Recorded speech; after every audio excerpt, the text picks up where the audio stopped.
MS Excel की दूसरी video में आपका स्वागत है। एमएस एक्सेल की ये सेकंड क्लास है। पिछले क्लास में हम लोगों ने इंट्रोडक्शन सीखा था। आज की इस वीडियो में हम आज की सेकंड क्लास लेने वाले हैं और सेकंड क्लास में हम लोग एमएस एक्सेल पे काम कैसे करना है, डाटा कैसे टाइप करना है, इस बात पर गौर करते हैं। मान लीजिए हम सबसे पहले बेसिक से एक मार्कशीट तैयार करते हैं।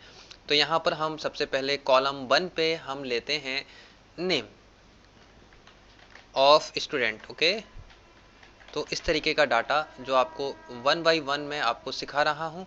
अब यहाँ पर दोस्तों सबसे पहली प्रॉब्लम हमारे सामने क्रिएट ये हुई है कि हमारा कॉलम एक यहाँ से यहाँ तक है, लेकिन हमारा name of student B column तक जा रहा है।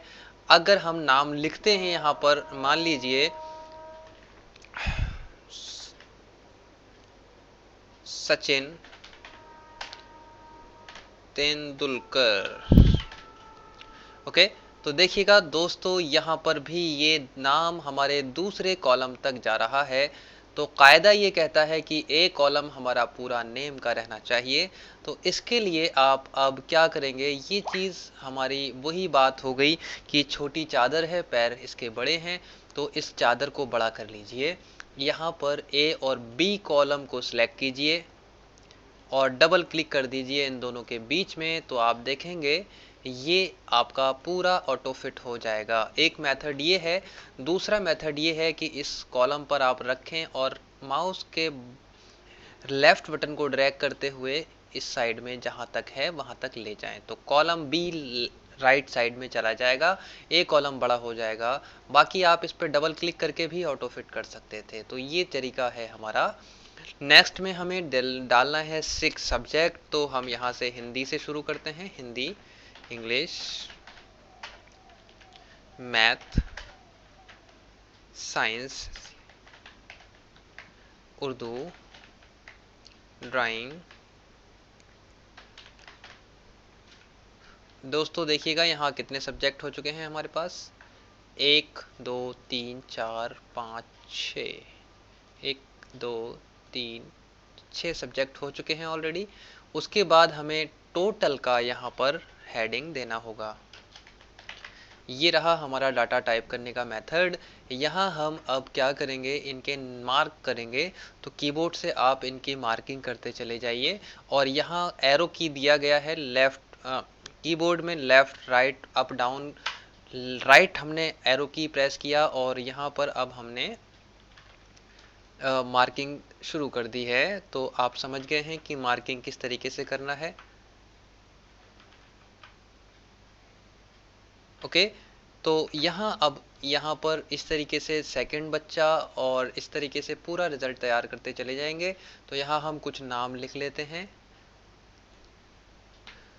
तो दोस्तों यहाँ पर हमने कुछ नाम लिख दिए हैं और यहाँ पर उनके नंबर ऐड कर दिए हैं। यहाँ पर एक बहुत अच्छी चीज़ नोट करने की है, जैसे ही हम यहाँ नंबर टाइप करते हैं तो वो राइट साइड में ऑटोमेटिक अलाइन हो जाता है।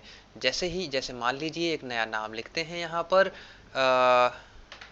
काशिफ, और यहाँ हम देखते हैं जैसे ही इसके नंबर हम टाइप करते हैं तो ये लेफ्ट में हम जब टाइप करते हैं, लेकिन जैसे ही हम नेक्स्ट कॉलम में जाते हैं ये ऑटोमेटिक राइट में हो जाता है। लेकिन जैसे ही हम यहाँ ABCD यानी अल्फ़ाबेट लिखते हैं तो वो लेफ्ट में जाता है।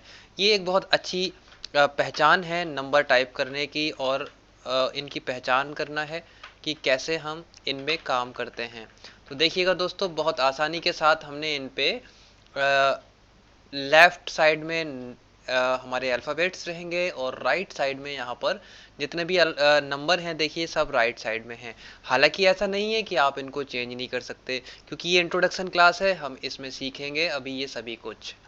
तो देखिएगा दोस्तों, यहाँ हमने कुछ डाटा लिखा है इसकी, और इसमें हमने कुछ कॉलम और कुछ रो ऐड किए हैं। तो ये सब चीज़ें हमें समझ में आ गई हैं बाकायदा तौर पे, उम्मीद करता हूँ। अब चलते हैं इसके डिज़ाइनिंग की तरफ, जिसको फॉर्मेटिंग कहते हैं। इस फॉर्मेटिंग पे हम सीखने वाले हैं। यहाँ इनको सिलेक्ट किया पहले, और यहाँ सबसे पहला काम आपको करना है, हेडिंग आपको दूसरे कलर में बनाना होती है, जिससे आपके डाटा को ज़्यादा अच्छे तरीके से दिखाई दे। उसके बाद आपको यहाँ पर होम पर ही बॉटम बॉर्डर लिखा हुआ मिलेगा, यहाँ बॉर्डर मिलेगा और यहाँ से ऑल बॉर्डर पर क्लिक कर दीजिए। उसके बाद आप दोबारा से इसको रीसेलेक्ट कीजिए और रीसेलेक्ट करने के बाद अपने डाटा को बॉर्डर दे दीजिए। देखिएगा दोस्तों, लेकिन हमें टोटल भी चाहिए तो टोटल तक हम लेकर ऑल बॉर्डर पर क्लिक कर देते हैं। तो इस तरीके से बॉर्डर लगाया जाता है अपनी रॉ पर। जी हाँ, रॉ और कॉलम पर, शीट पर आप बॉर्डर MS एक्सेल पे कैसे लगा सकते हैं।